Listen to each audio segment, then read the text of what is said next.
So God brought this story to mind, and I feel led to share it. It happened probably 7, 8 years ago, maybe more. It's been quite a while, but it really showed me and opened my eyes to how sex workers and these sex rings and like human trafficking operations, how they incorporate black magic into their operations. And at this time, I was helping a friend who had, he lived a very street lifestyle.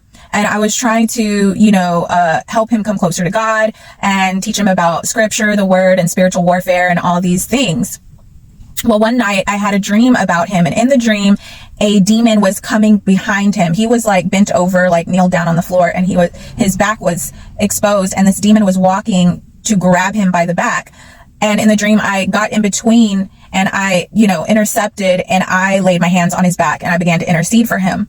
So that morning when I woke up, I immediately texted him and I was like, hey, I don't know what's going on, but you need to be very careful. The enemy is trying to get you. And I described to him what I saw in the dream, what happened in the dream. And he was like, oh my gosh, I can't believe this. This is crazy. So later on that day, we met up and he began to tell me what had happened that night, the same night I had this dream. And he said that he had met up with a girl that, like a friend that he knew from school.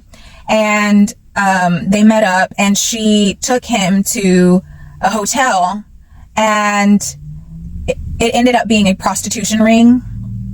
And when he went in there, he's not expecting to see what he saw and to walk into all this. So he sees a ring of girls, and there's one girl or woman, older woman, that is over all these girls. And in this room, they have an altar to the Santa Muerte, and they have money and cigarettes and different things that they have, given to this altar. And they were worshiping the Santa Muerte. And the main woman had a little figurine, and she said, here, you can have it and you can name it, give it a name. And he was like, nah, I'm good, I'm good. And she kept kind of being pushy about here, take it, and name it. And he was like, nah, I'm good. Mind you, we had been talking for, weeks before this happened, the situation happened. So I had already been telling him about spiritual warfare and, casting out demons and cursed objects and the scriptures and things like that. So he knew what was going on, and he knew not to take it.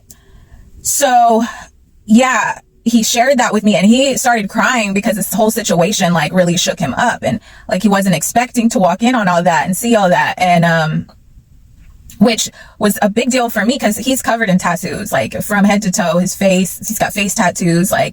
I'm sure they probably thought, okay, this is going to be an easy one to prey on. And so through that story, I realized how they understand. They're very strategic in how they operate. And so they lure men and use witchcraft to keep them bound, to blackmail people, and to siphon their energy, to keep them from, it's a form of destiny swapping and siphoning energy. And so these rings are very strategic in how they operate, how they lure people in, how they seduce people in, and then how they trap them and how they keep them under their control using manipulation tactics and witchcraft and blackmail. And this is going on. This is going on out there more than we realize, more than we know. And we need to be aware. We need to help people become aware. It is not just sex work. It is also black magic. It is spell work. It is witchcraft. And it is very intentional and strategic in their operations and how they continue to do what they do. And God is trying to expose this and bring awareness to this. So,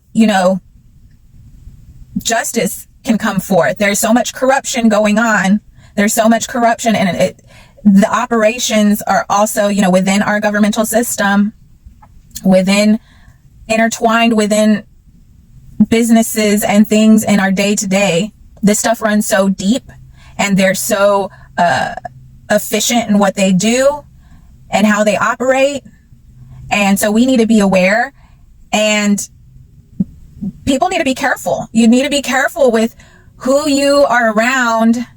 You just don't know what people are into. You don't know what people are into, and you might find out too late. And so that was a really powerful experience and testimony that came out of that experience, and just how good God is to, you know, just be watching out for people, and to have his people interceding for people who fall prey or victim to these kinds of attacks. So it's important for us to continue to speak the truth, to speak on these things, these taboo topics, these topics that people will think are weird. You know, whether you believe in the spiritual world or not, it's real. It's real. And it doesn't matter whether you believe it or not. So thank God we're in such a powerful time of awakening and of justice and liberation. And so, yeah, I just felt like the Lord wanted me to share that story.